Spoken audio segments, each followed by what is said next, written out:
Vacancies है 3712। तो मोटा मोटा देखें तो 800 में से एक बच्चे का फाइनली सिलेक्शन होना है।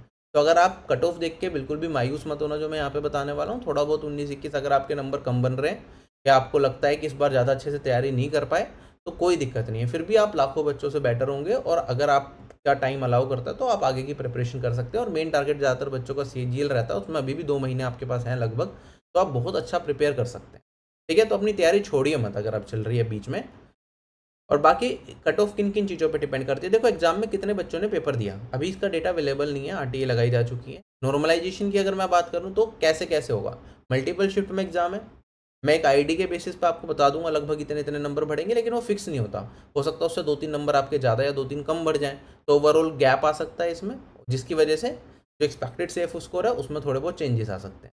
ठीक है, हर शिफ्ट का सेम नहीं जाएगा बिल्कुल। कैटेगरी वाइज वैकेंसीज कितनी है ये भी हमें नहीं पता, बस हमें ये पता है टोटल 3712 है, तो इसमें थोड़ा वेरिएशन अगर हो गया कैटेगरी वाइज वैकेंसीज में तो भी हल्का 19-21 कट ऑफ पे फर्क आ सकता है। और हो सकता है वैकेंसी जब तक आपका टीयर 1 का रिजल्ट है वेरी कर जाए, जैसे CHSL 2023 में जब फॉर्म निकला था 1600 वैकेंसीज थी, टीयर 1 के टाइम पे 1700 कुछ वैकेंसीज हो गई और फाइनल रिजल्ट आते आते 1200 वैकेंसीज रह गई, तो उसका कट ऑफ पे बहुत इंपैक्ट पड़ता है। तो आगे जाके थोड़ा बहुत चेंज हुआ तो कोई दिक्कत नहीं, अगर मेजर चेंज आ गए वैकेंसीज में तो कट ऑफ वेरी कर जाएगी। और number of candidates SSC vacancies के कितने गुना कैंडिडेट्स को टीयर 1 में क्वालिफाई करेगा, जहाँ तक उम्मीद है 9 से 10 गुना ही बुलाएगा। तो अगर हमारे पास अभी 3712 वैकेंसीज हैं तो ये मान के चलिए 35,000 के आसपास कैंडिडेट्स बुलाएगा अगर वैकेंसीज रही, और मैक्स टू मैक्स आप 40,000 मान लीजिए, उससे ज़्यादा की बिल्कुल भी उम्मीद नहीं है। ठीक है, और अगर एसएससी ऐसा कुछ करता है तो आपको इन्हीं में आना है, मतलब जितने लोगों ने फॉर्म भरा उनमें से लगभग 1% में आपको आना पड़ेगा, तब जाके टीयर 1 क्वालिफाई होगा, फिर टीयर 2 के लिए आप प्रिपेयर।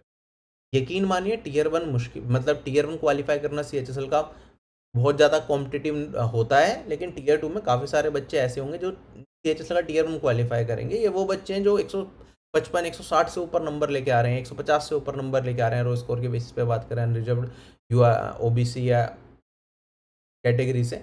तो आप देखेंगे यहाँ पे जब जाके सीजीएल में तो इनके टीयर 1 को क्वालिफाई करने के चांसेस बहुत अच्छे रहेंगे, और सीजीएल में क्योंकि वैकेंसी 17,000 समथिंग है तो इनमें से ही बहुत सारे बच्चे सीजीएल के थ्रू जॉब लेना पसंद करेंगे। तो अगर एसएससी ने थोड़ा प्रोसेस अपना मॉडिफाई किया, CHSL को थोड़ा डिले किया और बच्चों को मौका मिल गया, तो हो सकता है CHSL की काफ़ी वैकेंसीज आगे बच्चे अपीयर ना हो। कई बार टीयर 1 CHSL का दे लेते हैं बच्चे आगे, लेकिन पोस्ट प्रेफरेंस नहीं बढ़ते जो ऑलरेडी जॉब में होते हैं, एज अ प्रैक्टिस की तरह CHSL देते हैं। तो CHSL की जो टीयर 2 की कट ऑफ होती है उसमें इसलिए थोड़ा बहुत मतलब बहुत हाई कॉम्पिटिशन ऐसा नहीं होता कि यही है कि कट थ्रोट हो जाएगा, बस कम रह जाता है। सीजीएल का टीयर 1 क्लियर करना आसान होता है एज कम्पेयर टू CHSL, ये भी याद रखिए। आगे मैं बढ़ता हूँ यहाँ पे, अगर कंपटीशन वाइज देखा जाए तो आप इतने सालों का डेटा, इसे मैं लास्ट में डिटेल दोबारा एक्सप्लेन करूंगा, लेकिन आप देख सकते हैं कि CHSL में अच्छा खासा कंपटीशन आपको मिलता है। सीपीओ में अभी एग्जाम हुआ था 2024 का, फॉर्म फिलअप इतना था सिर्फ 7,34,000, लेकिन जो कैंडिडेट अपीयर हुए थे एग्जाम में वो बहुत ज़्यादा थे 3.3 लाख, मतलब 45% अटेंडेंस में गई है, जबकि एग्जाम सेंटर बहुत दूर दूर दिए गए थे। इस टाइम एसएससी के एस्पिरेंट्स काफ़ी ज़्यादा एक्टिव हैं, इसलिए CHSL में भी मुझे उम्मीद है कि इस बार हो सकता है 45% तक बच्चे अपीयर हो जाएं एग्जाम में, तो हमारे पास जो अटेंडेंस होगी लगभग वो 13.3 लाख के आसपास जा सकती है, जब 29.63 लाख बच्चों ने फॉर्म भरा है। ठीक है, और CHSL वालों को तो फॉर्म करेक्शन करने का भी मौका मिल गया था जो कि सीपीओ में नहीं मिला था, तो इस वजह से CHSL का बच्चों ने ज़्यादा भी दिया है, और इनके एग्जाम सेंटर इतने भी ज़्यादा दूर नहीं पड़े जितना सीपीओ में हुआ था केस। ठीक है, आगे मैं बढ़ता हूँ। अगर मैं टोटल एस्पिरेंट्स की बात करूँ जिन्होंने सर्वे में पार्टिसिपेशन किया, वो लगभग 25,000 के आसपास है। आप किस शिफ्ट से कितने बच्चों ने सर्वे में पार्टिसिपेट किया, एवरेज स्कोर क्या रहा है आप वो देख सकते हैं। ठीक है, जैसे अगर मैं देखूँ इंग्लिश में एवरेज स्कोर 36 है, जबकि रीजनिंग में 45 है, मैथ्स के अंदर 37 है, और जीके के अंदर 20 के आसपास एवरेज स्कोर है। ठीक है, जीके में अगर 20 एवरेज स्कोर चल रहा है तो ये भी ठीक है, मतलब बहुत कुछ शिफ्ट को छोड़ के ज़्यादातर शिफ्ट में बच्चों ने 20 के आसपास ठीक ठाक स्कोर किया। एक शिफ्ट है बड़ा गंदा जीके में बच्चों ने स्कोर किया, ये रहा 2 जुलाई शिफ्ट 4, और ये टोटल सबसे डिफिकल्ट शिफ्ट भी है जिसमें एवरेज स्कोर ही 127.9 जा रहा है, जबकि सारी शिफ्ट का कंबाइंड एवरेज स्कोर जा रहा है 139.6 हमारे सर्वे में। ठीक है, हमारे सर्वे में अच्छे स्टूडेंट्स ही पार्टिसिपेट करते हैं, इस चीज़ का ध्यान रखिएगा। ठीक है, तो ये देख के मायूस मत होना, एक्चुअल एवरेज इससे तो कहीं ज़्यादा 20-40 नंबर पीछे होगा अगर सारे स्टूडेंट जो जिन्होंने एग्जाम दिया उनका निकाल लिया जाए तो 40 से 50 नंबर। अगर मैं देखता हूँ यहाँ पे तो एक्सपेक्टेड इंक्रीज की शिफ्ट में कितना कितना हो सकता है मार्क्स का, आप ये एक आइडिया लगा सकते हैं। अपने रो स्कोर में इतना मार्क्स जोड़ लें तो आपको आइडिया लग जाएगा। बाकी जो इंपॉर्टेंट चीज़ है, अगर आपको 0.63 यहाँ पे एवरेज आ रहा है और जो ईजी शिफ्ट है उसमें एवरेज में बच्चों ने 26 तक स्कोर कर दिया है, दैट इज 9 जुलाई की शिफ्ट 2। मतलब इसमें देखे दिखाए सवाल मिल गए होंगे PYQ बेस्ड, इसमें थोड़े नए सवाल आए होंगे स्टैटिक वगैरह के, एब्जॉर्ब जैसा GK SSC कभी कभी पूछ ले। अगर मैं देखता हूँ यहाँ पे एवरेज स्कोर ओवरऑल हार्डनेस के बेसिस पे सबसे हार्ड शिफ्ट हमारी 2 जुलाई की शिफ्ट 4, फिर 10 जुलाई की शिफ्ट 3 और फिर 9 जुलाई की शिफ्ट 1। देखो यहाँ पे थोड़ा बहुत वेरिएशन आ सकता है, मतलब अगर 1-2 नंबर का गैप है ना शिफ्ट के अंदर, तो वो हो सकता है सेकंड हार्डेस्ट जो मैं बता रहा हूँ हो सकता है वो थर्ड हार्डेस्ट हो, तो आगे पीछे हल्का बहुत इंप्रूवमेंट हो सकता है। बट ये नहीं होगा कि यार मैं 1 जुलाई की शिफ्ट 3 को अगर ईजीएस्ट बता रहा हूँ तो ये एक्चुअली में 1 जुलाई की शिफ्ट 3 सबसे हार्डेस्ट बन जाएगी, ऐसा पॉसिबल नहीं है। अगर मैं एक्सपेक्टेड इंक्रीज की बात करूँ तो आप देख सकते हैं हर शिफ्ट में। अब बारी आती है हमारे सर्वे में जिन बच्चों ने पार्टिसिपेट किया, कितने बच्चे कितने से +-3 मैंने लिखा है, ठीक है, +-3 मतलब मेरा मतलब +-3 नहीं होता, मेरे हिसाब से तो यही है। अब +-3 इसलिए कि वेरिएशन थोड़ा बहुत आ सकता है और +-3 से भी ज़्यादा आ सकता है। मान लो आप एक ऐसी शिफ्ट का बच्चा हो जिसमें मैं सोच रहा हूँ कि 10 नंबर का नॉर्मलाइजेशन में बेनिफिट मिलेगा, आपको मिल गया क्या कहते हैं 13-14 नंबर का, ठीक है, वैकेंसीज थोड़ी सी बढ़ गई तो 2-3 नंबर का वहाँ से फ़ायदा हो गया, ठीक है, 1-2 और इवेंट हो गए जो आपको सपोर्ट कर गए एक तरीके से, आपकी शिफ्ट में 1-2 क्वेश्चन एक्स्ट्रा गलत हो गए, उसके एक्स्ट्रा मार्क्स मिल गए, है ना। तो हो सकता है कि जो अभी के हिसाब से आपका स्कोर बन रहा हो, जो मैं सारे चार्ट वगैरह दिखा रहा हूँ, उससे आपका 8-10 नंबर वेरी कर जाए या 6-7 नंबर वेरी कर जाए, तो आपके सिलेक्शन के चांसेस बढ़ जाएंगे। इसलिए जो भी मैं कट ऑफ यहाँ पे बता रहा हूँ आपको, एक्सपेक्टेड इंक्रीज लगाने के बाद भी अगर मैं ये आपको कट ऑफ बता रहा हूँ तो आप ये मान के चलिए अगर आपके इसके 5 से 10 नंबर भी आपके इससे कम जा रहे हैं, ठीक है, जो मैं अभी सेफ स्कोर आपको शिफ्ट वाइज और कैटेगरी वाइज दिखा रहा हूँ, जो भी यहाँ पे सेफ स्कोर लिखा हुआ है हर कैटेगरी का शिफ्ट का, अगर आपका इससे 5 से 10 नंबर भी कम है तो आप मान के चलिए कि हो सकता है अगर आपकी किस्मत अच्छी हुई तो आपको Tier 2 देने का मौका मिल जाए। तो आप तैयारी बिल्कुल नहीं छोड़ सकते CHSL Tier 2 की, ठीक है, क्योंकि बाद में मत कहना सर आपने ये कट ऑफ बताई, मेरे आपकी कट ऑफ से 2 नंबर कम चली गई, अब मैं क्या करूँ, मैंने तो छोड़ दी थी तैयारी। तो वो आपकी ही बेवकूफ़ी होगी अगर आप इस तरीके से चीज़ों को लेके चलेंगे।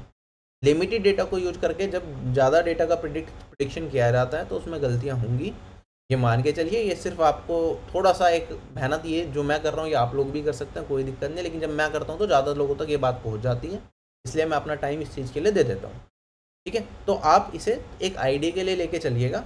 मैंने आपको बताया बहुत सारे फैक्टर्स हैं जो कट ऑफ को इम्पैक्ट करेंगे और उसकी वजह से मेरा एनालिसिस में चेंजेस आ सकते हैं। उम्मीद मुझे ये है कि ज़्यादा चेंजेस नहीं आएंगे, but still you have to be cautious, उस हिसाब से प्रिपरेशन करनी है आपको।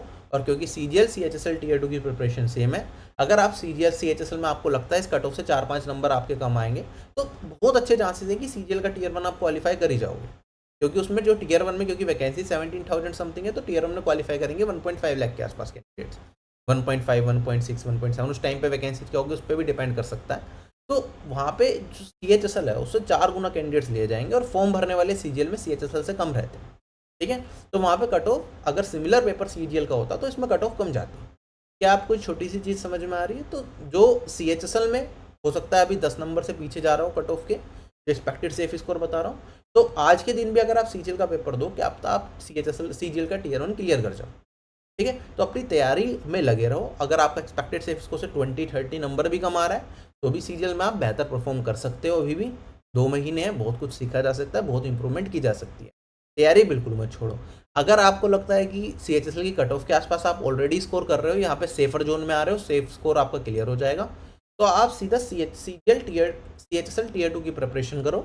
CHSL Tier 2 की प्रिपरेशन करोगे तो आपकी CGL Tier 2 की भी हो जाएगी, तो आपको बाद में दिक्कत नहीं आएगी, आपको फायदा ही होगा एट द एंड, ठीक है। और आप Tier 2 के मॉक्स लगाने भी स्टार्ट कर दो। अगर CHSL Tier 2 दे रहे हो तो CGL Tier 2 के भी मॉक दो, उनमें ज़्यादा डिफरेंस नहीं होता, बस नंबर ऑफ क्वेश्चंस जीके में CGL में 5 बढ़ जाते हैं और इंग्लिश में आपके 5 नंबर और 5 क्वेश्चन और बढ़ जाते हैं। बाकी मैथ्स और रीजनिंग में सेम ही रहता है, सिलेबस भी सेम है। तो अपनी जब मॉक दो CGL के भी दो Tier 2 के, CHSL के भी दो Tier 2 के।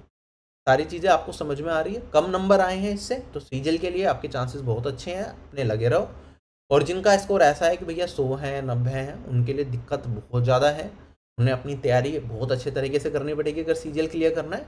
और जो 100 से भी कम कर रहे हैं तो उन्हें तो अभी हो सकता है उन्हें अगले साल की तैयारी में लग जाना चाहिए अच्छे तरीके से, ठीक है। बाकी CGL को टारगेट करते हुए तैयारी करो 2024 को, लेकिन बी रेडी कि हाँ हो सकता है आपको 2025 भी देना पड़े अगर बहुत कम नंबर है।